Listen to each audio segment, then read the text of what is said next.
Good evening. And what a great pleasure it is again to be with my friends from Oyster Bay. Again at the kind invitation of your rector, the rector of Christ Church, the Reverend Mr. Pirate. I've enjoyed my visits to Oyster Bay in past years, but this year, because of this terrible pandemic, I have not undertaken the journey across the Atlantic.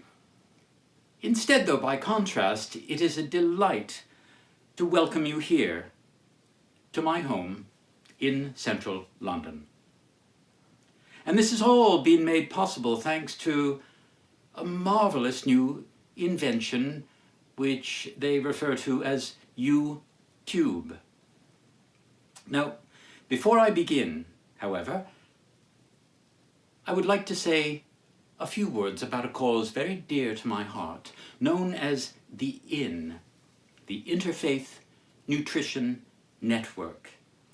They have, I've just been told something of their longer history. They have been feeding homeless and hungry Long Islanders since 1983, I think. That must be meant for 1783. They do marvelous work for those in profound need.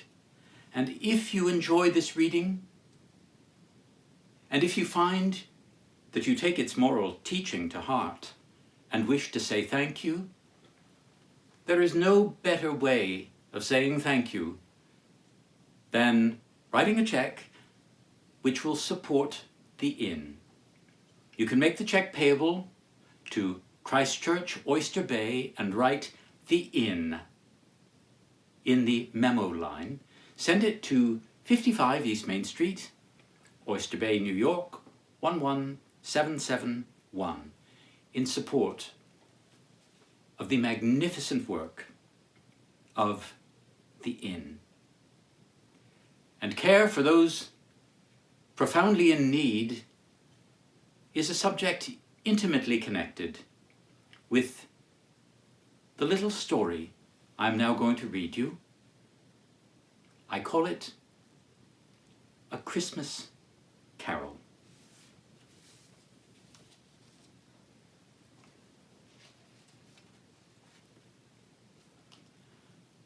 Marley was dead to begin with. There is no doubt whatever about that. The register of his burial was signed by the clergyman, the clerk, the undertaker, and the chief mourner. Scrooge signed it, and Scrooge's name was good upon change for anything he chose to put his hand to. Old Marley was as dead as a doornail. Mind, I don't mean to say that I know what there is particularly dead about a doornail. I might have been inclined myself to regard a coffin nail as the deadest piece of ironmongery in the trade, but the wisdom of our ancestors is in the simile, and my unhallowed hands shall not disturb it, or the country is done for. Permit me to repeat emphatically that Marley was as dead as a doornail. Scrooge knew he was dead? Of course he did. How could it be otherwise? Scrooge and he were partners for I don't know how many years. Scrooge was his sole executor, his sole administrator, his sole assign, his sole residuary legatee, his sole friend, his sole mourner. And even Scrooge was not so dreadfully cut up by the sad event, but that he was an excellent man of business on the very day of the funeral, and solemnized it with an undoubted bargain. Scrooge never painted out old Marley's name, however. There it yet stood years afterwards above the warehouse door, Scrooge and Marley. Sometimes people new to the business called Scrooge Scrooge, and sometimes Marley. He answered to both names. It was all the same to him. Oh, But he was a tight-fisted hand at the grindstone, was Scrooge, a squeezing, wrenching, grasping, scraping, clutching, covetous old sinner. External heat and cold had little influence on him. No warmth could warm, no cold could chill him. No wind that blew was bitterer than he, no falling snow was more intent upon its purpose, no pelting rain less open to entreaty. Foul weather didn't know where to have him. The heaviest rain and snow and hail and sleet could boast of the advantage over him in only one respect. They often came down handsomely, but Scrooge never did. Once upon a time, of all the good days in the year, upon a Christmas Eve, old Scrooge sat busy in his counting-house. It was cold, bleak, biting, foggy weather, and the city clocks had only just gone 3, but it was quite dark already. The door of Scrooge's counting-house was open, that he might keep his eye upon his clerk, who, in a dismal little cell beyond a sort of tank, was copying letters. Scrooge had a very small fire, but the clerk's fire was so very much smaller that it looked like one coal, and he couldn't replenish it, for Scrooge kept the coal box in his own room, and so surely as the clerk came in with the shovel, the master predicted it would be necessary for them to part. Wherefore, the clerk put on his white comforter and tried to warm himself at the candle, in which effort, not being a man of strong imagination, he failed. "A Merry Christmas, Uncle! God save you!" cried a cheerful voice. It was the voice of Scrooge's nephew, who came upon him so quickly that this was the first intimation Scrooge had of his approach. "Bah!" said Scrooge. "Humbug." "Christmas a humbug, Uncle? You don't mean that, I am sure." "I do. Out upon Merry Christmas. What's Christmas time to you but a time for paying bills without money? A time for finding yourself a year older but not an hour richer? A time for balancing your books and having every item in them through a round dozen of months presented dead against you? If I had my will, every idiot who goes about with 'Merry Christmas' on his lips should be boiled with his own pudding and buried with a stake of holly through his heart. He should." "Uncle!" "Nephew, keep Christmas in your own way, and let me keep it in mine." "Keep it? But you don't keep it." "Let me leave it alone then," said Scrooge. "Much good may it do you, much good it has ever done you." "There are many things from which I might have derived good, by which I have not profited, I dare say," returned the nephew, "Christmas among the rest. But I am sure that I have always thought of Christmas time, when it has come round, apart from the veneration due to its sacred origin, if anything belonging to it can be apart from that, as a good time, a kind, forgiving, charitable, pleasant time, the only time I know of in the long calendar of the year when men and women seem by one consent to open their shut-up hearts freely, and to think of people below them as if they really were fellow travellers to the grave, and not another race of creatures bound on other journeys. And therefore, Uncle, though it has never put a scrap of gold or silver in my pocket, I believe that it has done me good, and will do me good, and I say, God bless it." The clerk in the tank involuntarily applauded. "Let me hear another sound from you," said Scrooge to the clerk, "and you'll keep your Christmas by losing your situation."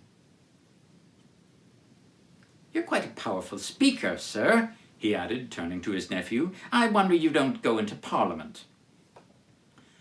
Don't be angry, uncle. Come, dine with us tomorrow.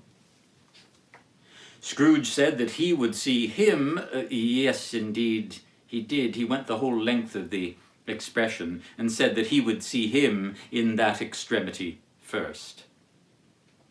But why? Cried Scrooge's nephew. Why? Why did you get married? Because I fell in love. Because you fell in love, growled Scrooge, as if that were the only one thing in the world more ridiculous than a Merry Christmas. Good afternoon. Nay, uncle, but you never came to see me before that happened. Why give it as a reason for not coming now? Good afternoon. I want nothing from you. I ask nothing of you. Why cannot we be friends? Good afternoon. I am sorry with all my heart to find you so resolute. We have never had any quarrel to which I have been a party, but I'll keep my Christmas humour to the last. So, a Merry Christmas, uncle. Good afternoon. And a Happy New Year. Good afternoon. His nephew left the room without an angry word, notwithstanding. The clerk, in letting Scrooge's nephew out, had let 2 other people in. They were portly gentlemen, pleasant to behold, and now stood with their hats off in Scrooge's office. They had books and papers in their hands, and bowed to him. Scrooge and Marley's, I believe, said one of the gentlemen, referring to his list. Have I the pleasure of addressing Mr. Scrooge or Mr. Marley? Mr. Marley has been dead these past 7 years. He died 7 years ago this very night. At this festive season of the year, Mr. Scrooge, said the gentleman, taking up a pen, it is more than usually desirable that we should make some slight provision for the poor and destitute, who suffer greatly at the present time. Many thousands are in want of common necessaries. Hundreds of thousands are in want of common comforts, sir. Are there no prisons? Plenty of prisons, but under the impression that they scarcely furnish Christian cheer of mind or body to the unoffending multitude, returned the gentleman.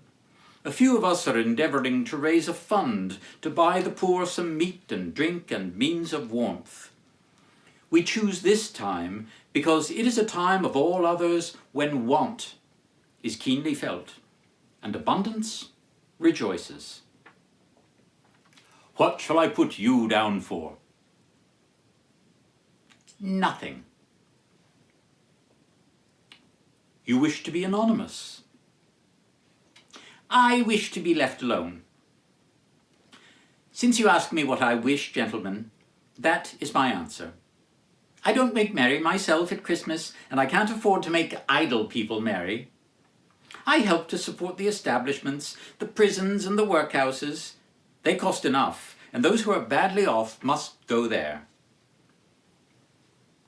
Many can't go there, and many would rather die. If they would rather die, they had better do it and decrease the surplus population. The gentleman withdrew. At length the hour of shutting up the counting-house arrived. With an ill will, Scrooge, dismounting from his stool, tacitly admitted the fact to the expectant clerk in the tank, who instantly snuffed his candle out and put on his hat. You'll want all day tomorrow, I suppose. If quite convenient, sir. It's not convenient, and it's not fair. If I was to stop half a crown for it, you'd think yourself mightily ill-used, I'll be bound. Yes, sir. And yet, you don't think me ill-used when I pay a day's wages for no work? It is only once a year, sir. A poor excuse for picking a man's pocket every 25th of December. But I suppose you must have the whole day. Be here all the earlier next morning. The clerk promised that he would, and Scrooge walked out with a growl. The office was closed in a twinkling, and the clerk, with the long ends of his white comforter dangling below his waist, for he boasted no greatcoat, went down a slide at the end of a lane of boys 20 times in honour of its being Christmas Eve, and then ran home as hard as he could pelt to play at blind man's buff.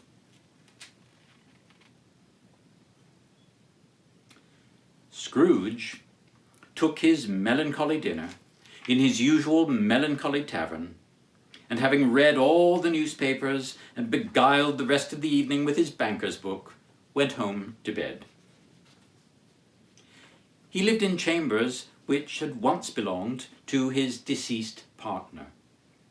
They were a gloomy suite of rooms in a lowering pile of building up a yard. The building old enough now and dreary enough, for nobody lived in it but Scrooge, the other rooms being all let out as offices.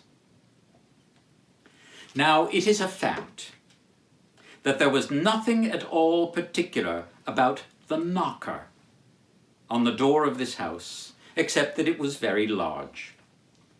Also, that Scrooge had seen it night and morning during his whole residence in that place. Also, that Scrooge had as little of what is called fancy about him as any man in the city of London. And yet Scrooge, having his key in the lock of the door, saw in the knocker, without its undergoing any intermediate process of change, not a knocker, but Marley's face. Marley's face, with a dismal light about it, like a bad lobster in a dark cellar. It was not angry or ferocious, but it looked at Scrooge as Marley used to look, with ghostly spectacles turned up upon its ghostly forehead. As Scrooge looked fixedly at this phenomenon, it was a knocker again. He said, "Pooh, pooh," and closed the door with a bang. The sound resounded through the house like thunder. Every room above and every cask in the wine merchant's cellars below appeared to have a separate peal of echoes of its own. Scrooge was not a man to be frightened by echoes. He fastened the door and walked across the hall and up the stairs, slowly too, trimming his candle as he went. Up Scrooge went, not carrying a button, for its being very dark. Darkness is cheap, and Scrooge liked it. But before he had shut his heavy door, he walked through his rooms to see that all was right. He had just enough recollection of the face to desire to do that. Sitting room, bedroom, lumber room, all as they should be. Nobody under the table, nobody under the sofa. A small fire in the grate, spoon and basin ready, and the little saucepan of gruel upon the hob. Nobody under the bed, nobody in the closet, nobody in his dressing gown, which was hanging up in a suspicious attitude against the wall. Quite satisfied, he closed his door and locked himself in, double-locked himself in, which was not his custom. Thus secured against surprise, he took off his cravat, put on his dressing gown and slippers and his nightcap, and sat down before the very low fire to take his gruel. As he threw his head back in the chair, his glance happened to rest upon a bell, a disused bell that hung in the room and communicated for some purpose now forgotten with a chamber in the highest story of the building. It was with great astonishment and with a strange, inexplicable dread that as he looked, he saw this bell begin to swing. Soon it rang out loudly, and so did every bell in the house. This was succeeded by a clanking noise deep down below, as if some person were dragging a heavy chain over the casks in the wine merchant's cellar. Then he heard the noise much louder, on the floors below, then coming up the stairs, then coming straight towards his door. It came on through the heavy door, and a spectre passed into the room before his eyes. And upon its coming in, the dying flame leapt up as though it cried, "I know him!" Marley's ghost. The same face, the very same. Marley in his pigtail, usual waistcoat, tights and boots. His body was transparent, so that Scrooge, observing him and looking through his waistcoat, could see the 2 buttons on his coat behind. Though he looked the phantom through and saw it standing before him, though he felt the chilling influence of its death-cold eyes and noticed the very texture of the folded kerchief bound about its head and chin, he was still incredulous. "How now?" said Scrooge, caustic and cold as ever. "What do you want with me?" "Much." Marley's voice, no doubt about it. "Who are you?" "Ask me who I was." "Who were you then?" "In life I was your partner, Jacob Marley." Can you sit down?" "I can." "Do it then." Scrooge asked the question because he didn't know whether a ghost so transparent might find himself in a condition to take a chair, and felt that, in the event of its being impossible, it might involve the necessity of an embarrassing explanation. But the ghost sat down on the opposite side of the fireplace, as if he were quite used to it. "You don't believe in me?" observed the ghost. "I don't." "What evidence would you have of my reality beyond that of your senses?" "I don't know."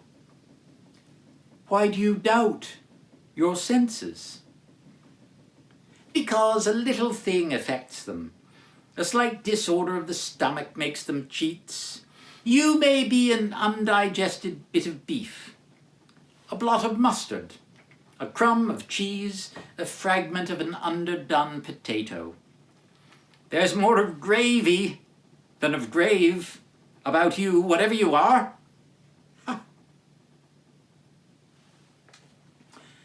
Scrooge was not much in the habit of cracking jokes, nor did he feel in his heart by any means waggish. The truth is that he tried to be smart as a means of distracting his own attention and keeping down his horror. But how much greater was his horror when the phantom, taking off the bandage round its head as if it were too warm to wear indoors, its lower jaw dropped upon its breast. "Mercy!"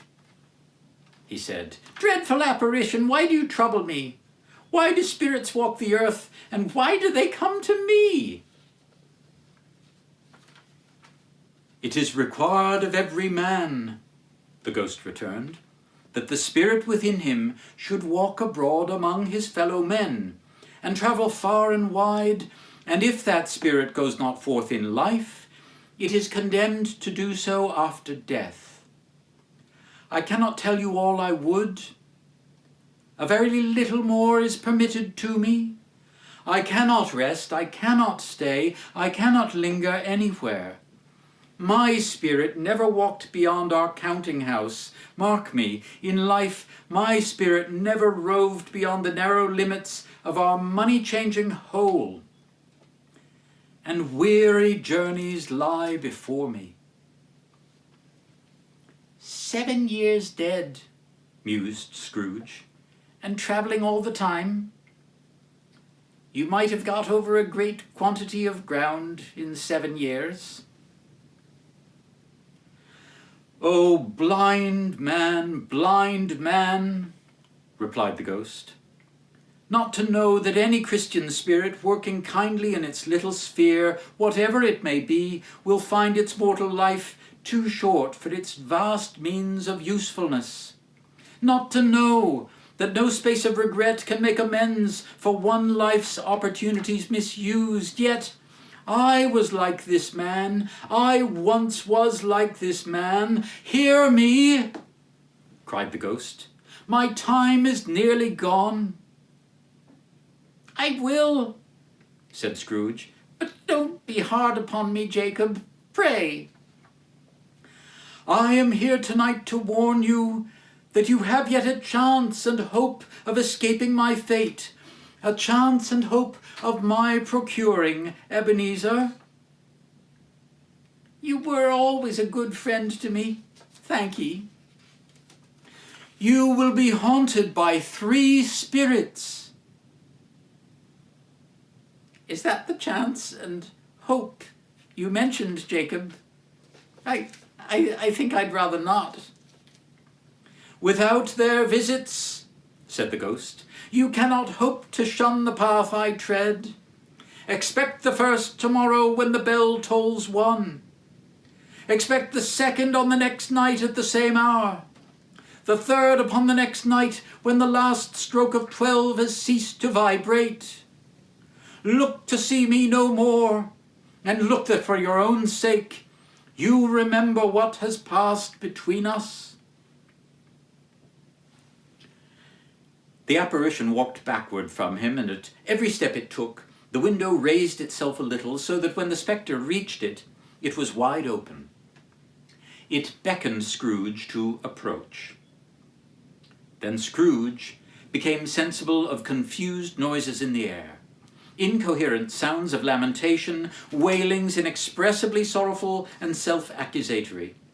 The spectre, after listening for a moment, joined in the dirge and floated out upon the bleak, dark night.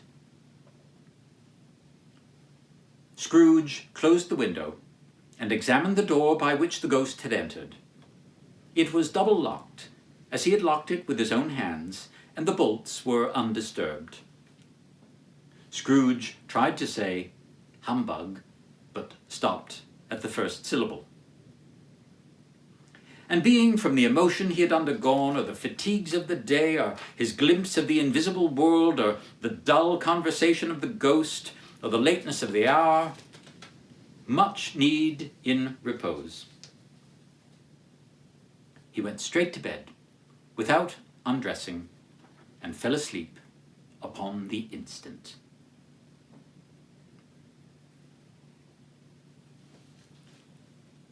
When Scrooge awoke, it was so dark that, looking out of bed, he could scarcely distinguish the transparent window from the opaque walls of his chamber, until suddenly the church clock rolled a deep, dull, hollow, melancholy 1. Light flashed up in the room upon the instant, and the curtains of his bed were drawn by a strange figure, like a child, yet not so like a child as like an old man viewed through some supernatural medium which gave him the appearance of being diminished to a child's proportions. Its hair, which hung about its neck and down its back, was white as if with age. And yet the face had not a wrinkle in it, and the tenderest bloom was on the skin. It held a branch of fresh green holly in its hand, and in singular contradiction of that wintry emblem, had its dress trimmed with summer flowers. But the strangest thing about it was that from the crown of its head there sprung a bright, clear jet of light, by which all this was visible, and which was doubtless the occasion of its using, in its duller moments, a great extinguisher for a cap, which it now held under its arm.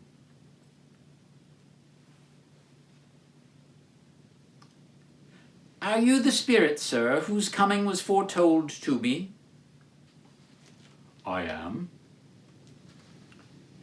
"Who and what are you?" "I am the ghost of Christmas past." "Long past?" inquired Scrooge. No, your past. The things that you will see with me are shadows of the things that have been. They will have no consciousness of us. Rise and walk with me. It would have been in vain for Scrooge to plead that the weather and the hour were not adapted to pedestrian purposes, that bed was warm and the thermometer a long way below freezing, that he was clad but lightly in his slippers, dressing gown and nightcap, and that he had a cold at the time. The grasp, though gentle as a woman's hand, was not to be resisted. He rose, but finding that the spirit made towards the window, clasped his robe in supplication. "I am mortal and liable to fall." "Bear but a touch of my hand there," said the spirit, laying it upon his heart, "and you shall be upheld in more than this." As the words were spoken, they passed through the wall and stood in the busy thoroughfares of a city. It was made plain enough by the dressing of the shops that here, too, it was Christmas time. The ghost stopped at a certain warehouse door and asked Scrooge if he knew it. "Know it?" said Scrooge. "Why, when I was a boy, wasn't I apprenticed here?" They went in. At the sight of an old gentleman in a Welsh wig sitting behind such a high desk that if he had been 2 inches taller, he must have knocked his head against the ceiling, Scrooge cried in great excitement, "Why, it's old Fezziwig! Bless his dear old honest heart! He was dead and gone, but it's Fezziwig alive again!" Old Fezziwig laid down his pen and looked up at the clock, which pointed to the hour of 7. He rubbed his hands, adjusted his capacious waistcoat, laughed all over himself, and called out in a comfortable, oily, rich, fat, jovial voice, "Yo-ho there, Ebenezer! Dick!" A living and moving picture of Scrooge's former self, a young man, came briskly in, accompanied by his fellow apprentice. "Dick Wilkins, to be sure," said Scrooge to the ghost. "My old fellow apprentice, bless me, yes, there he is. He was very much attached to me, was Dick. Poor Dick. Dear, dear." "Yo-ho, my boys," said Fezziwig. "No more work tonight. Christmas Eve, Dick. Christmas, Ebenezer. Let's have the shutters up before a man can say Jack Robinson. Clear away, my lads, and let's have lots of room here." Clear away. There was nothing they wouldn't have cleared away or couldn't have cleared away with old Fezziwig looking on. It was done in a minute. Every movable was packed off, the floor was swept and watered, the lamps were trimmed, fuel was heaped upon the fire, and the warehouse was as snug and warm and dry and bright as a ballroom as you would desire to see upon a winter's night. In came a fiddler with a music book, and went up to the lofty desk and made an orchestra of it, and tuned like 50 stomachaches. In came Mrs. Fezziwig, one vast substantial smile. In came the 3 Miss Fezziwigs, beaming and lovable. In came the 6 young followers, whose hearts they broke. In came all the young men and women employed in the business. In came the housemaid with her cousin the baker. In came the cook with her brother's particular friend the milkman. In they all came one after another, some shyly, some boldly, some gracefully, some awkwardly, some pushing, some pulling. In they all came anyhow and everyhow. Away they all went, 20 couple at once, hands half round and back again the other way, down the middle and up again, round and round in various stages of affectionate grouping. Old top couple always turning up in the wrong place. New top couples starting off again as soon as they got there. All top couples at last, and not a bottom one to help them. When this result was brought about, old Fezziwig, clapping his hands to stop the dance, cried out, "Well done!" and the fiddler plunged his hot face into a pot of porter, especially provided for that purpose. There were more dances, and there were forfeits, and there was cake, and there was negus, and there was a great piece of cold roast, and there was a great piece of cold boiled, and there were mince pies and plenty of beer. But the great effect of the evening came after the roast and boiled, when the fiddler struck up the tune Sir Roger de Coverley.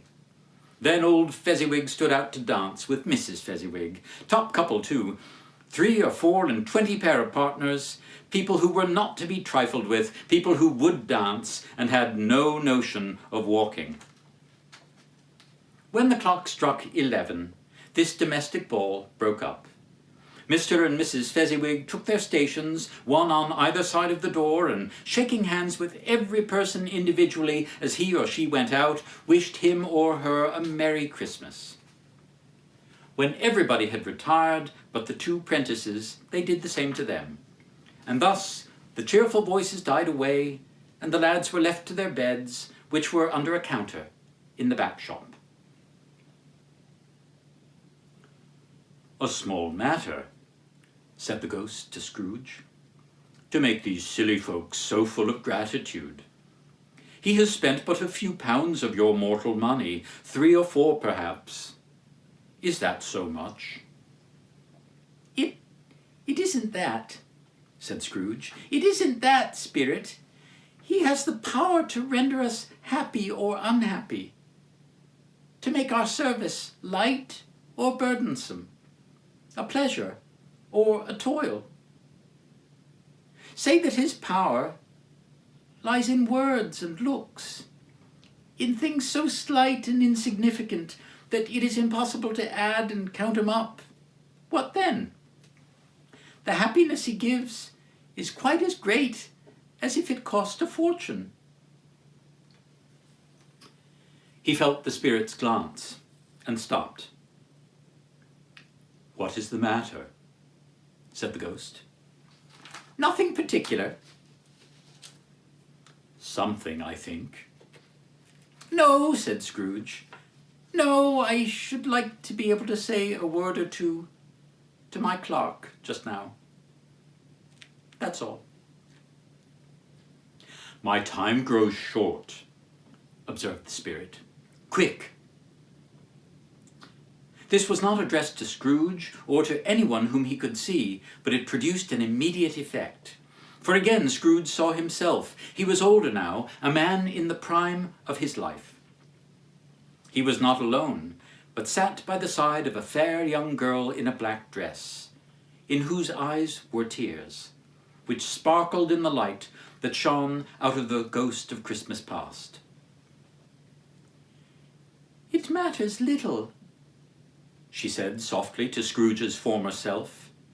"To you, very little. Another idol has displaced me, and if it can comfort you in time to come, as I would have tried to do, I have no just cause to grieve." "What idol has displaced you?" "A golden one. I have seen your nobler aspirations fall off one by one until the master passion, gain, engrosses you. Have I not?" "What then? Even if I have grown so much wiser, what then?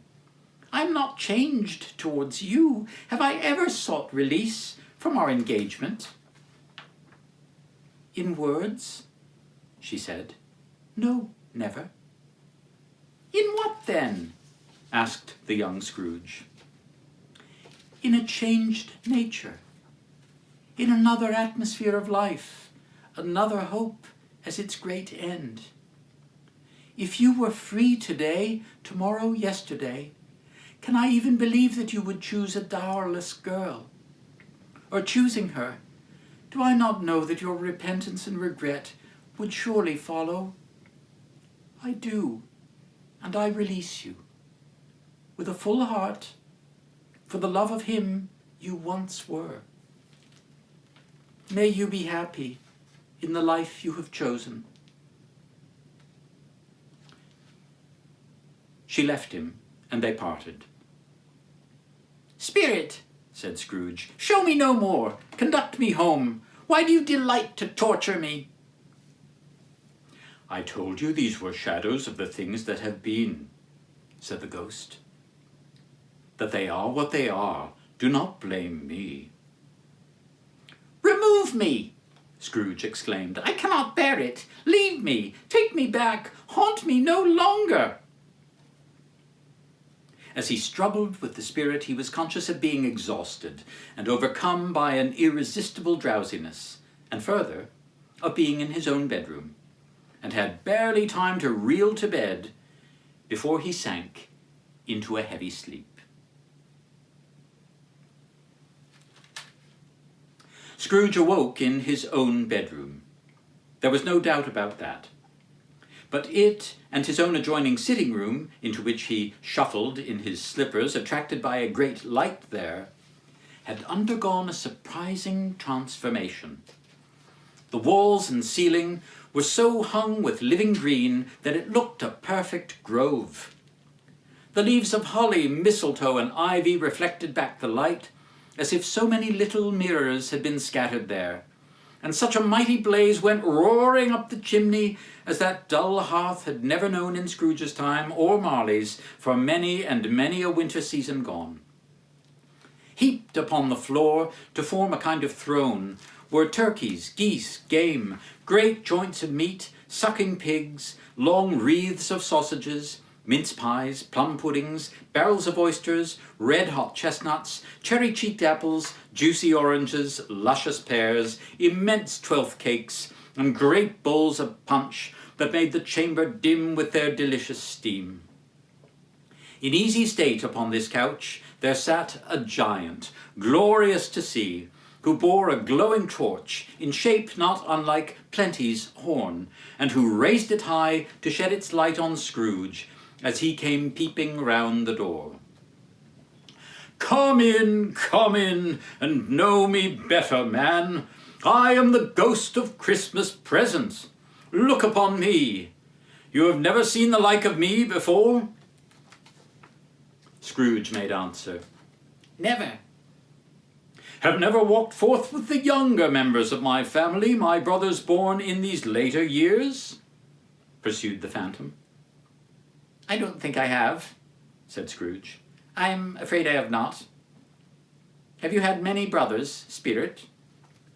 "More than 1,800, said the ghost.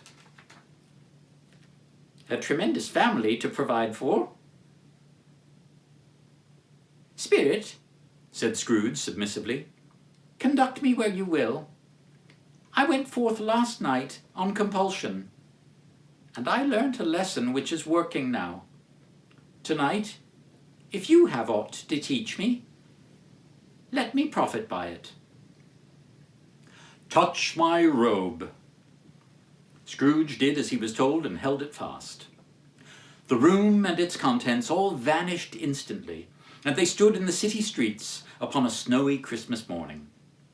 Scrooge and the spirit passed on invisible, straight to Scrooge's clerk's. And on the threshold of the door, the spirit smiled and stopped to bless Bob Cratchit's four-roomed dwelling with the sprinkling of his torch. Then uprose Mrs. Cratchit, Cratchit's wife, dressed out but poorly in a twice-turned gown, but brave in ribbons, which are cheap and make a goodly show for sixpence.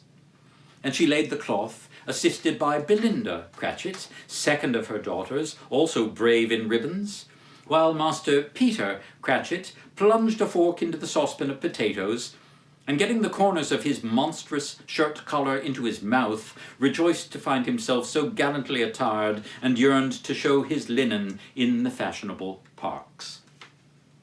And now, two smaller Cratchits, boy and girl, came tearing in, screaming that outside the baker's they had smelt the goose and known it for their own, and basking in luxurious thoughts of sage and onion, these young Cratchits danced about the table and exalted Master Peter Cratchit to the skies, while he blew the fire until the slow potatoes, bubbling up, knocked loudly at the saucepan lid to be let out and peeled.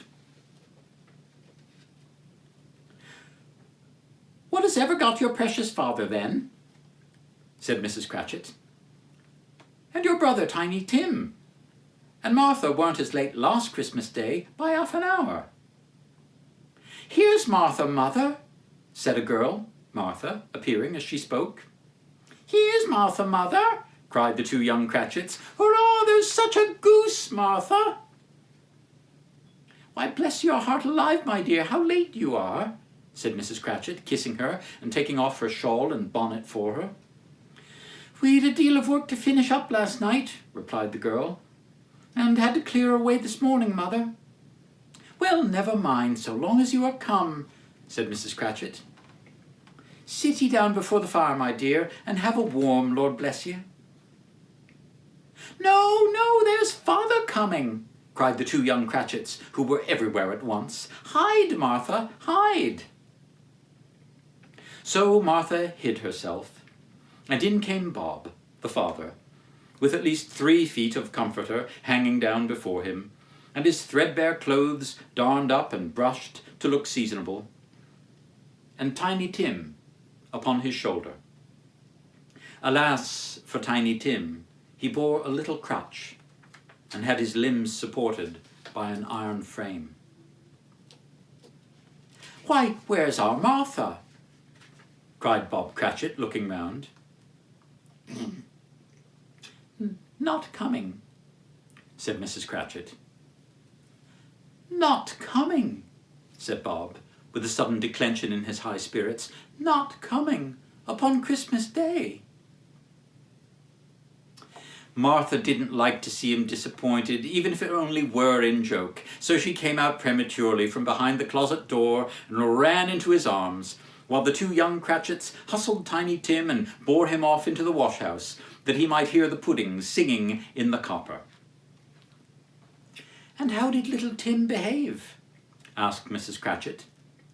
"As good as gold," said Bob, "and better.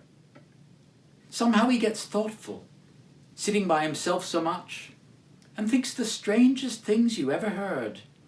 He told me coming home that he hoped the people saw him in the church because he was a cripple, and it might be pleasant to them to remember upon Christmas Day who made lame beggars walk and blind men see." Bob's voice was tremulous when he told them this, and trembled more when he said that Tiny Tim was growing strong and hearty. His active little crutch was heard across the floor, and back came Tiny Tim before another word was spoken, escorted by his brother and sister to his stool before the fire, and while Bob, turning up his cuffs, as if, poor fellow, they were capable of being made more shabby, compounded some hot mixture in a jug with gin and lemons, and stirred it round and put it on the hob to simmer, Master Peter and the two ubiquitous young Cratchits went to fetch the goose, with which they soon returned in high procession. Mrs. Cratchit made the gravy, ready beforehand in a little saucepan, hissing hot. Master Peter mashed the potatoes with incredible vigour. Miss Belinda sweetened up the applesauce. Martha dusted the hot plates. Bob took Tiny Tim beside him in a tiny corner at the table. The two young Cratchits set chairs for everybody, not forgetting themselves, and mounting guard upon their posts, crammed spoons into their mouths, lest they should shriek for goose before their turn came to be helped. At last, the dishes were set on, and grace was said. It was succeeded by a breathless pause, as Mrs. Cratchit, looking slowly all along the carving knife, prepared to plunge it in the breast. But when she did, and when the long-expected gush of stuffing issued forth, one murmur of delight arose all round the board, and even Tiny Tim, excited by the two young Cratchits, beat on the table with the handle of his knife, and feebly cried, "Hurrah!"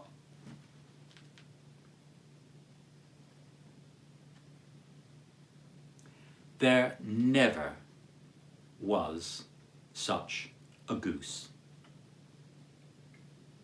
Bob said he didn't believe there ever was such a goose cooked.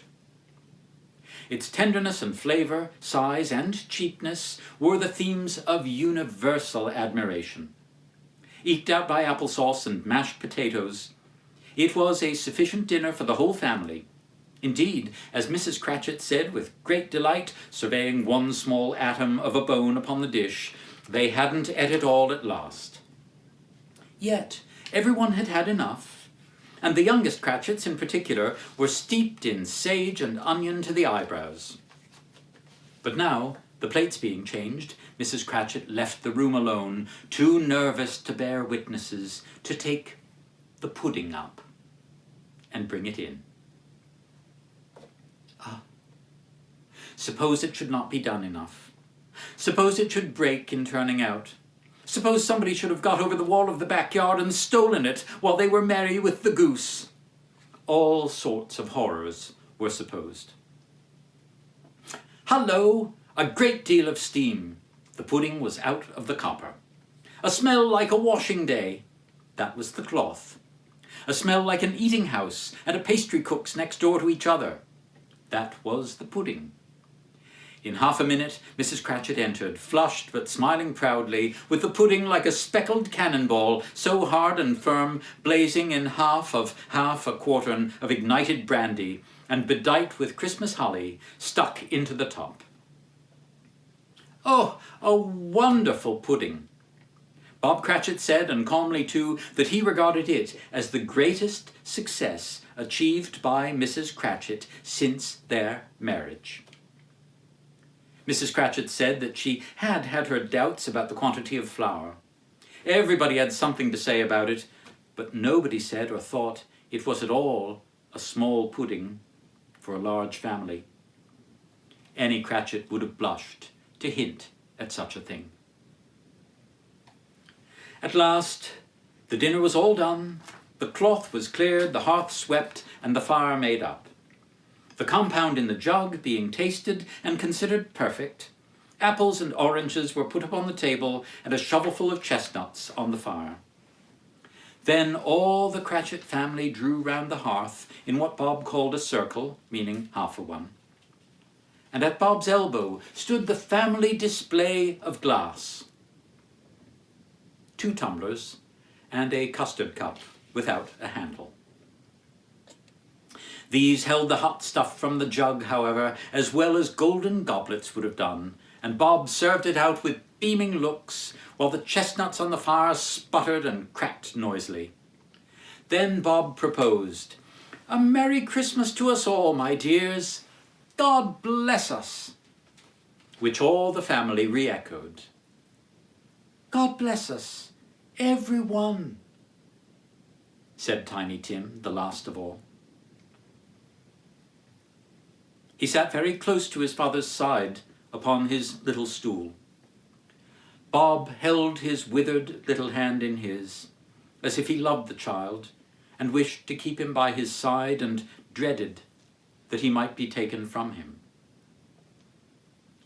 "Spirit," said Scrooge with an interest he had never felt before, "tell me if Tiny Tim will live." "I see a vacant seat," replied the ghost. "A vacant seat in the chimney corner, and a crutch without an owner, carefully preserved. If these shadows remain unaltered by the future, the child will die." "No, no," said Scrooge. "Kind spirits, say he will be spared."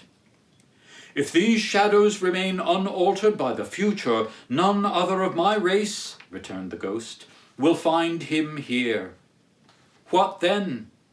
If he be like to die, he had better do it, and decrease the surplus population."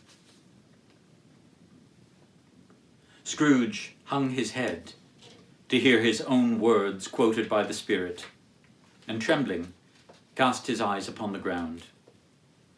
But he raised them speedily on hearing his own name proposed in a toast. "Mr. Scrooge," said Bob, "I'll give you Mr. Scrooge, the founder of the feast." The founder of the feast indeed, cried Mrs. Cratchit, reddening. I wish I had him here. I'd give him a piece of my mind to feast upon, and I hope he'd have a good appetite for it. My dear, said Bob, the children.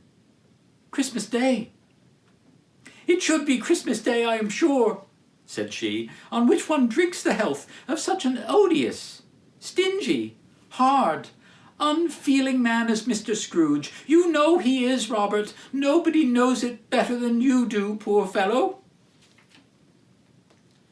My dear, was Bob's mild answer.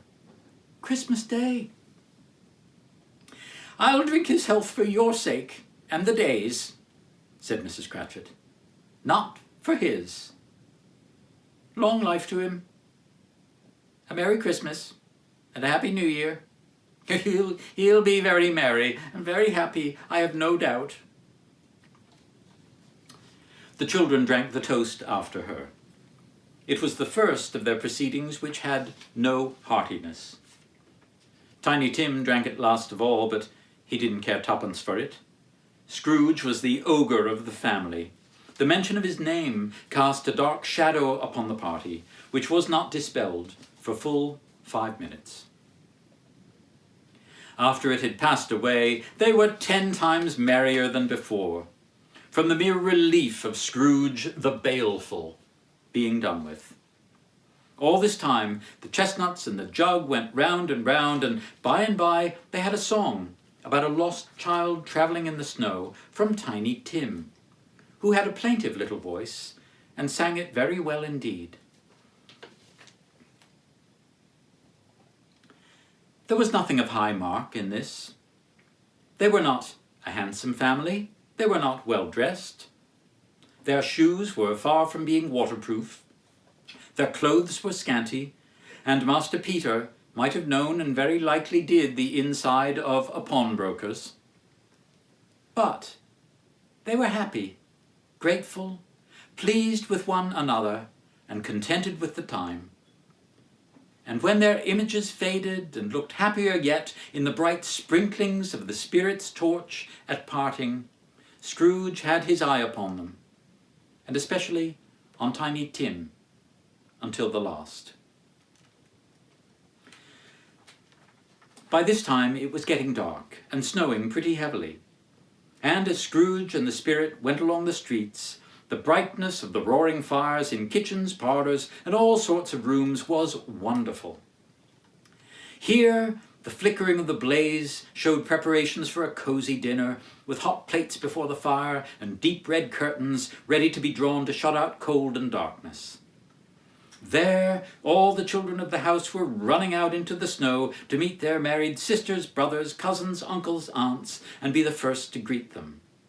Here again were shadows on the window blind of guests assembling, and there a group of handsome girls, all hooded and fur-booted, and all chattering at once, tripped lightly off to some near neighbour's house. Every house expecting company and piling up its fires half chimney high. Blessings on it, how the ghost exulted! How it floated on, outpouring with a generous hand its bright and harmless mirth on everything within its reach. Much they saw, and far they went, and many homes they visited. The Spirit stood beside sick beds, and they were cheerful. On foreign lands, and they were close at home. By struggling men, and they were patient in their greater hope. In almshouses, hospital and jail, in misery's every refuge, where vain man had not made fast the door and barred the Spirit out, he left his blessing, and taught Scrooge his precepts. It was a long night, if it were only a night, but Scrooge had his doubts of this, because the whole Christmas holidays appeared to be condensed into the space of time they passed together. Strange, too, that while Scrooge remained unaltered in his outward form, the ghost grew older, clearly older. Scrooge observed this change, but never spoke of it, until they left a children's 12th night party, when, looking at the Spirit as they stood together in an open place, he noticed that its hair was grey. "Are spirits' lives so short?" asked Scrooge. "My life upon this globe is very brief," replied the ghost. "It ends tonight. Tonight at midnight. Hark! The time is drawing near." The chimes were ringing 11:15 at that moment. The ghost exclaimed, "Oh man, look, look, look down here!" From the foldings of its robe, the spirit brought forth 2 children, wretched, abject, frightful, miserable. They were a boy and girl, meager, ragged, scowling, wolfish. No change, no degradation, no perversion of humanity in any grade through all the mysteries of wonderful creation has monsters half so horrible and dread. Scrooge started back, appalled. "Spirit, are they yours?" "They are man's," said the spirit, looking down upon them. "And they cling to me, appealing from mankind. This boy is ignorance. This girl is want. Beware them both, and all of their degree, but most of all, beware this boy, ignorance. For on his brow I see that written which is doom, unless the writing be erased." "Have they no refuge or resource?" cried Scrooge. "Are there no prisons?" said the spirit, turning on him for the last time with his own words. "Are there no workhouses?" The bell struck 12. Scrooge looked about him for the ghost and saw it no more. As the last stroke ceased to vibrate, he remembered the prediction of old Jacob Marley, and lifting up his eyes, beheld a solemn phantom, draped and hooded, coming, like a mist along the ground, towards him.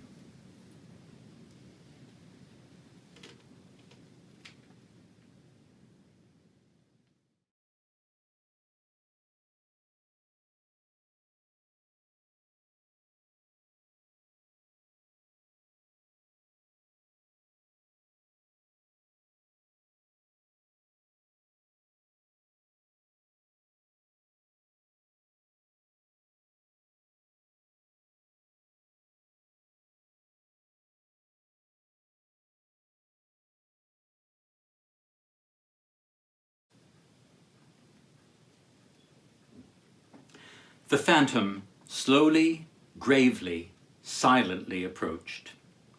When it came, Scrooge bent down upon his knee, for in the air through which this spirit moved it seemed to scatter gloom and mystery. Its presence filled him with a solemn dread. He knew no more, for the spirit neither spoke nor moved. Scrooge inquired, "I am in the presence of the ghost of Christmas yet to come?" The spirit answered not, but pointed onward with its hand. "You are about to show me shadows of the things that have not happened, but will happen in the time before us," Scrooge pursued. "Is that so, spirit?" The upper portion of the garment was contracted for an instant in its folds, as if the spirit had inclined its head. That was the only answer he received. "Ghost of the future," he exclaimed, "I fear you more than any spectre I have seen.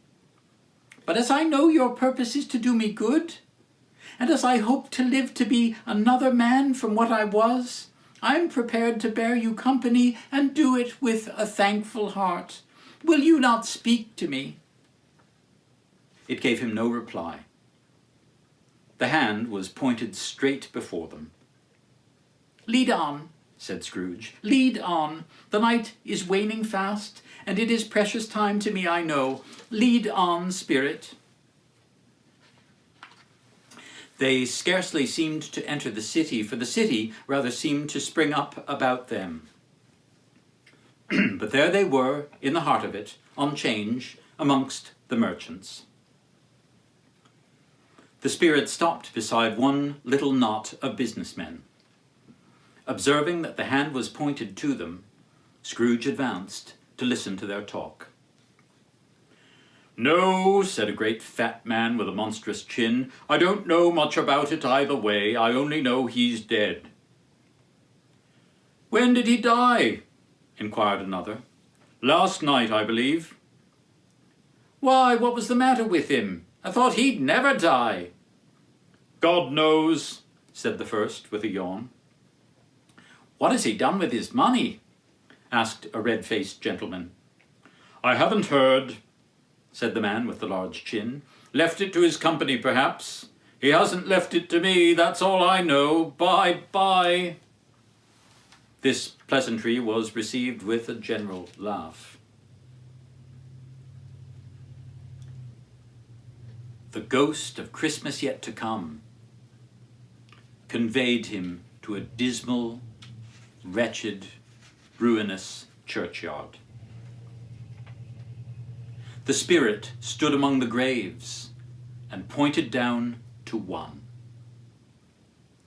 "Before I draw nearer to that stone to which you point," said Scrooge, "answer me one question. Are these the shadows of the things that will be, or are they shadows of things that may be only?" Still the ghost pointed downward to the grave by which it stood. "Men's courses will foreshadow certain ends to which, if persevered in, they must lead," said Scrooge. "But if the courses be departed from, the ends will change? Say it is thus with what you show me." The spirit was immovable as ever. Scrooge crept towards it, trembling as he went, and following the finger, read upon the stone of the neglected grave his own name, Ebenezer Scrooge. "No, spirit! Oh, no! Spirit," he cried, tight clutching at its robe, "hear me! I am not the man I was. I will not be the man I must have been but for this night. Why show me this, if I am past all hope? Good spirit, assure me that I yet may change these shadows you have shown me by an altered life." For the first time, the kind hand faltered. "I will honor Christmas in my heart and try to keep it all the year. I will live in the past, the present, and the future. The spirits of all three shall strive within me. I will not shut out the lessons they teach. Oh, tell me I may sponge away the writing on this stone."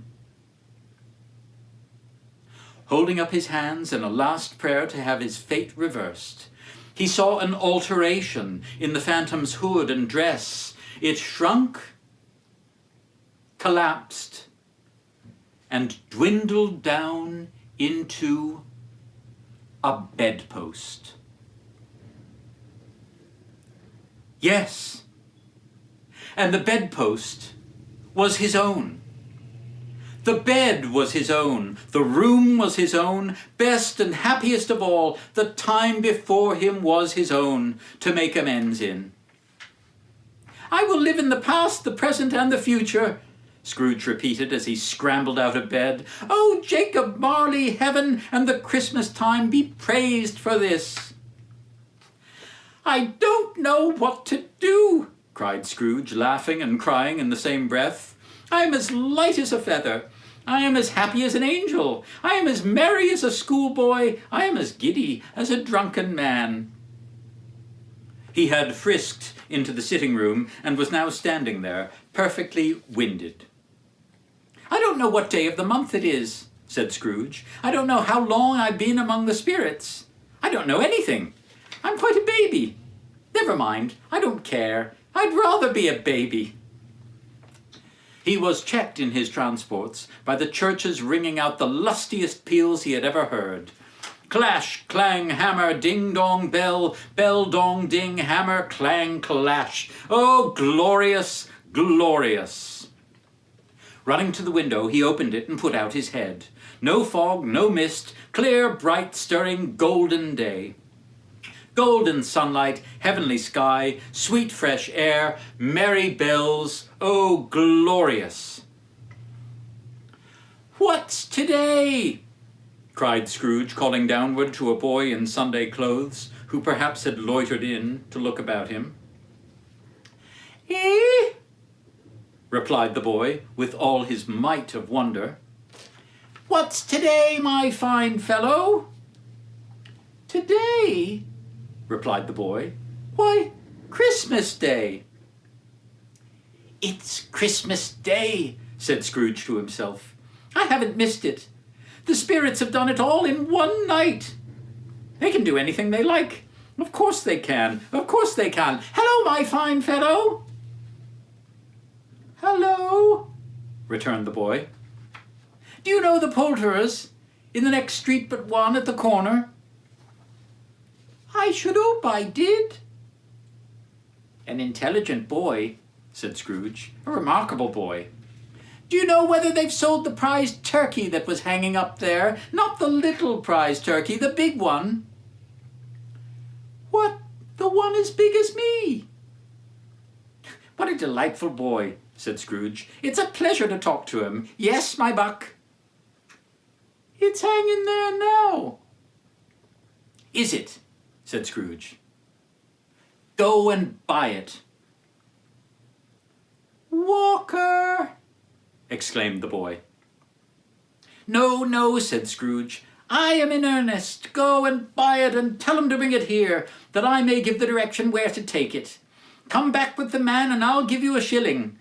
Come back with him in less than 5 minutes, and I'll give you half a crown." The boy was off like a shot. "I'll send it to Bob Cratchit's," said Scrooge, rubbing his hands and splitting with a laugh. "He shan't know who sends it. It's twice the size of Tiny Tim."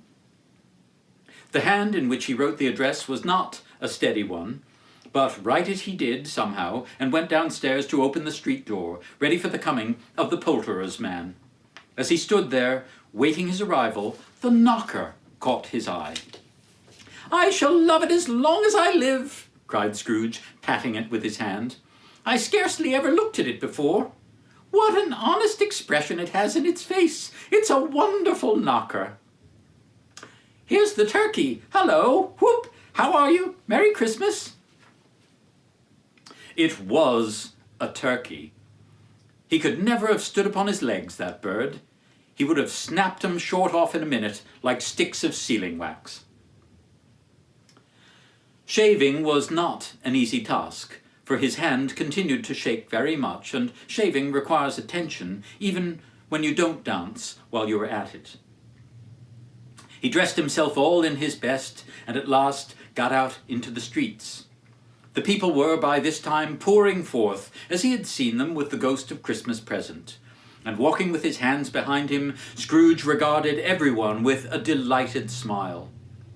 He looked so irresistibly pleasant, in a word, that 3 or 4 good-humoured fellows said, "Good morning, sir, a Merry Christmas to you," and Scrooge said often afterwards that of all the blithe sounds he had ever heard, those were the blithest in his ears.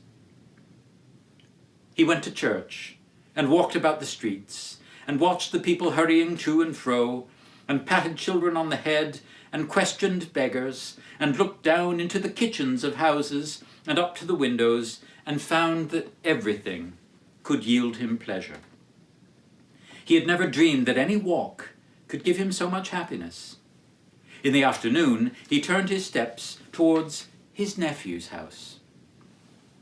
He passed the door a dozen times before he had the courage to go up and knock, but he made a dash and did it. "Is your master at home, my dear?" said Scrooge to the girl. Nice girl, very. "Yes, sir." "Where is he, my love?" "He's in the dining room, sir, along with mistress." "He knows me," said Scrooge, with his hand already on the dining room door. I'll go in here, my dear. Fred, said Scrooge. Why, bless my soul, cried Fred. Who's that? It's I, your Uncle Scrooge. I have come to dinner. Will you let me in, Fred? Let him in. It is a mercy he didn't shake his arm off. He was at home in 5 minutes. Nothing could be heartier. His niece looked just the same. So did everyone when they came. Wonderful party, wonderful games, wonderful unanimity, wonderful happiness. But he was early at the office next morning. Oh, he was early there. If he could only be there first and catch Bob Cratchit coming late, that was the thing he had set his heart upon. And he did it. The clock struck 9. No Bob. 1:15. No Bob. Bob was full 18 minutes and a half behind his time. Scrooge sat with his door wide open that he might see him come into the tank. Bob's hat was off before he opened the door, his comforter too. He was on his stool in a jiffy, driving away with his pen as if he were trying to overtake 9 o'clock. "Hello," growled Scrooge in his accustomed voice, as near as he could feign it. "What do you mean by coming here at this time of day?" I'm very sorry, sir. I am behind my time." "You are. Yes, I think you are. Step this way, if you please." "It's only once a year, sir," pleaded Bob. "It shall not be repeated. I was making rather merry yesterday, sir." "Now I'll tell you what, my friend," said Scrooge. "I am not going to stand this sort of thing any longer. And therefore," he continued, leaping from his stool and giving Bob such a dig in the waistcoat that he staggered back into the tank again, "and therefore I am about to raise your salary." Bob trembled and got a little nearer to the ruler. He had a momentary idea of knocking Scrooge down with it, holding him, and calling to the people in the court for help and a straight waistcoat. "A Merry Christmas, Bob," said Scrooge with an earnestness that could not be mistaken, as he clapped him on the back. "A merrier Christmas, Bob, my good fellow, than I have given you for many a year. I'll raise your salary and endeavour to assist your struggling family, and we will discuss your affairs this very afternoon over a Christmas bowl of smoking bishop, Bob. Make up the fires and buy another coal scuttle before you dot another I, Bob Cratchit." Scrooge was better than his word. He did it all and infinitely more. And to Tiny Tim, who did not die, he was a second father. He became as good a friend, as good a master, and as good a man as the good old city knew, or any other good old city, town, or borough in the good old world. Some people laughed to see the alteration in him, but he let them laugh, and little heeded them. His own heart laughed, and that was quite enough for him. He had no further intercourse with spirits, but lived in that respect upon the total abstinence principle ever afterwards. And it was always said of him that he knew how to keep Christmas well if any man alive possessed the knowledge. May that be truly said of us and all of us. And so, as Tiny Tim observed, God bless us, every one.